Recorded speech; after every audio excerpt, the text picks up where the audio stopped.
Salut tout le monde, j'espère que vous allez bien. Aujourd'hui, je fais une petite vidéo sur comment transférer son argent du coup de sa banque vers une plateforme d'échange centralisée de crypto-monnaies, appelée aussi acronyme SEX.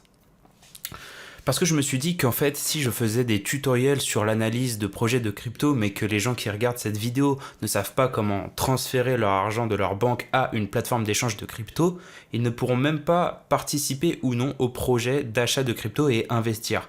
Ça se trouve, il y en a qui n'ont pas envie de faire ça, mais je pense que si tu regardes ce genre de vidéo, c'est que tu as probablement un intérêt pour l'investissement en crypto-monnaie. Et donc je me suis dit que j'allais faire une petite vidéo qui reprend les bases. Et l'une des bases, c'est transférer son argent pour ensuite acheter des crypto-monnaies. Bien sûr, cette vidéo, je la fais selon mon point de vue, mes expériences. Je n'ai pas de partenariat avec aucune des plateformes que je vais vous présenter. C'est seulement les plateformes que j'utilise depuis maintenant 2 ans. Et comme j'ai pas de problème avec, comme tout se passe bien, comme ça fonctionne bien, j'ai décidé de vous les présenter. Petit point sur l'actualité des cryptos avant de commencer la vidéo. Le Bitcoin a récemment augmenté, donc le cours du Bitcoin a augmenté.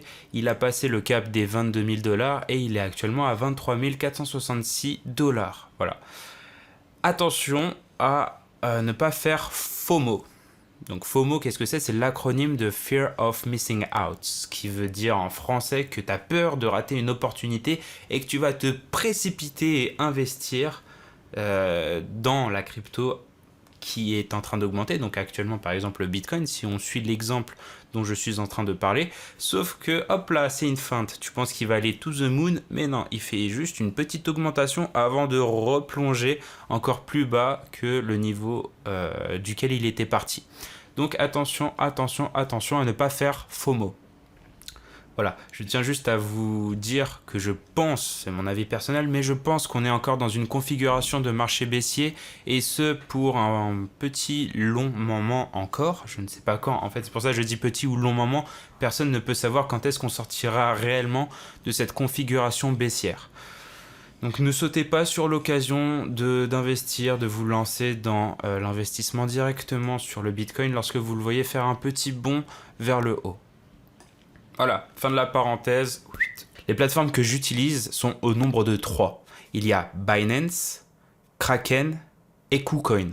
Je trouve que c'est bien d'être sur 3 plateformes pour différentes raisons. Tout d'abord, il y avait une plateforme que j'utilisais pour transférer mon argent. Cette plateforme, au tout début, c'était Binance. J'en avais entendu parler, il y avait des personnes qui étaient dans la crypto qui me disaient va sur Binance, j'avais fait des recherches, j'avais vu qu'il y avait pas mal d'utilisateurs sur Binance. Actuellement, il y a 15 millions d'utilisateurs sur Binance, 6 millions sur Kraken et 6 millions sur KuCoin. Donc c'est quand même des plateformes qui regroupent pas mal d'utilisateurs. Sur Binance, tous les jours, il y a environ 1,5 million de transactions. Donc quand tu vois beaucoup de monde sur ces plateformes, ça peut donner confiance. Tu sais que c'est pas une arnaque, les gens ne vont pas créer ces plateformes et partir du jour au lendemain avec l'argent. Elles sont régulées, donc ça dépend de la plateforme. Il y en a Kraken qui est aux États-Unis, elle est régulée par les autorités américaines. Binance, elle est à Malte et KuCoin, elle est en Chine. Il faut savoir aussi que Binance, il y a peut-être un mois et demi, elle a eu le statut PSAN, donc prestataire de services d'actifs numériques en France, ce qui est un statut quand même assez compliqué à obtenir, avec beaucoup de papiers à fournir aux autorités qui vont te contrôler, etc. Donc c'est des gens plutôt sérieux. Donc au tout début, comme je te le disais, je faisais mes virements sur Binance. Sauf qu'entre-temps, Binance a suspendu ses virements bancaires. Donc j'étais un petit peu embêté, je ne pouvais plus transférer d'argent de mon compte bancaire vers une plateforme d'échange. Donc je me suis intéressé à d'autres plateformes, à KuCoin et à Kraken. J'ai été pendant un petit moment sur KuCoin, sauf que tu payais pas mal de frais en fait. Ils n'avaient pas le virement bancaire non plus, je le faisais avec ma carte de crédit, mais je payais 1,5% de frais sur les opérations bancaires que je réalisais.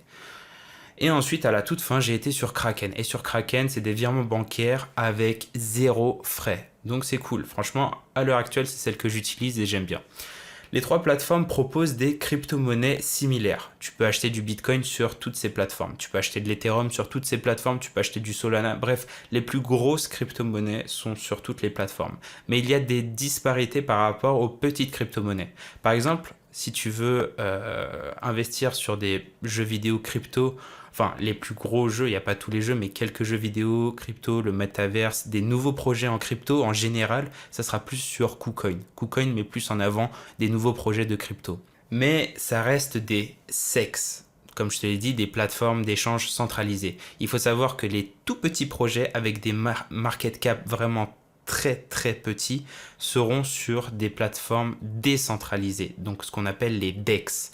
Et pour aller sur un DEX, il te faudra un portefeuille en ligne. Et ça sera dans ma prochaine vidéo qu'on le verra. Donc, patience. Sur ces plateformes, tu peux faire différentes choses.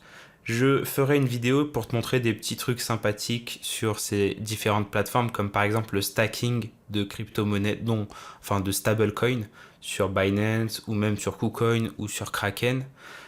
Tu verras aussi le lending, donc le prêt de crypto-monnaie aussi que tu peux réaliser sur Binance et KuCoin. Il y a des tas de choses. Moi-même, je n'utilise pas toutes les options disponibles sur ces plateformes d'échange. Il y en a tellement. Il y en a qui ne m'intéressent pas. Par exemple, le trading, ça ne m'intéresse pas. Mais il y en a d'autres que je ne connais pas. Et voilà, en toute humilité, je le dis. Il ne faut pas essayer de tout maîtriser. Si déjà tu maîtrises des petites choses, tu arrives à comprendre certaines choses, c'est déjà bien. Il faut y aller petit à petit. Ces plateformes sont plutôt sécurisées, donc il y a un stockage à froid des actifs des utilisateurs. Donc stockage à froid, c'est-à-dire qu'elles sont hors ligne. Il y a aussi un facteur d'authentification à 2 facteurs. Par exemple, tu vas recevoir un code sur ton téléphone pour t'identifier et tu vas utiliser aussi l'application Google Authenticator. D'ailleurs, si tu te crées un compte sur ces 3 plateformes, que ce soit Binance, Kraken ou KuCoin, il faudra que tu retiennes bien tes mots de passe, il faudra que tu envoies un recto verso de ta carte d'identité, un selfie, bref, il y a pas mal de choses à faire, à fournir pour être inscrit sur ces plateformes, mais t'inquiète pas, ça prend pas beaucoup de temps, il faut juste le faire. Donc au pire, fais les 3 en même temps ou n'en fais qu'une si tu as envie que d'être sur une seule, fais-le que pour une.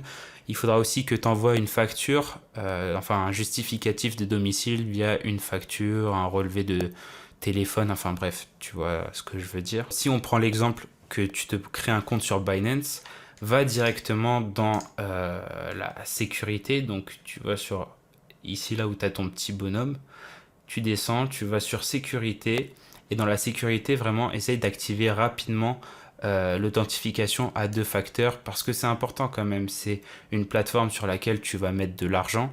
Et donc, qui dit mettre de l'argent dit quand même renforcer la sécurité au maximum, tu vois. C'est pas un réseau social.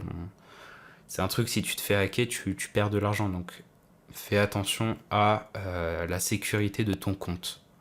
Vraiment, essaye de la renforcer au maximum. Essaye de faire tout ce qu'il te propose, de le faire. Bon, peut-être pas la clé UBK, ça c'est pas... Tu peux le faire vraiment si tu veux être à fond dans la sécurité. Moi, personnellement, je ne le fais pas. Voilà. J'aurais bien aimé te montrer comment réaliser un virement sur Binance, mais j'ai un problème au niveau de la vérification. Parce que Binance, entre-temps, ça fait peut-être 2 mois, Binance a remis en place les virements bancaires. Donc, ça, j'avoue, je ne sais pas pourquoi. Il y a 1 an et demi à peu près, ils les avaient mis, puis les virements bancaires ont été retirés, et puis là, ils les remettent. Donc bref, je continue pour le moment d'être sur Kraken, et je vais te montrer sur Kraken comment faire un virement bancaire. Mais ça sera quasiment la même chose que tu sois sur Kraken ou sur Binance. Sur Kraken, tu vas aller dans Financement, ok. Ensuite, après, tu descends, tu vas dans Monnaie fiduciaire, tu choisis Euro. Et dans Euro, tu vois les actions que tu peux faire. Donc, il y a soit retrait, soit dépôt. Toi, tu veux déposer de l'argent, donc tu cliques sur dépôt. Ensuite, tu arrives ici. Donc, il y a soit financer directement. Je ne sais pas trop ce que c'est, je ne l'ai jamais utilisé. Soit financer manuellement. Donc, moi, j'ai toujours fait financer manuellement. Tu vas rentrer le montant du dépôt. Donc, on s'en fiche. Tu peux mettre n'importe quel montant. Là, je mets quelque chose au hasard. Ça ne va rien changer. Ça ne va rien changer du tout à la suite des informations que tu dois rentrer. Il y a le nom du destinataire, donc tu rentres Kraken, Payward, Ltd. Donc recopie bien. Ensuite l'IBAN, donc jusqu'à là il n'y a rien de compliqué. Et attention à la petite subtilité, c'est la référence. La référence, elle est requise pour que justement l'argent que tu envoies soit associé à ton compte.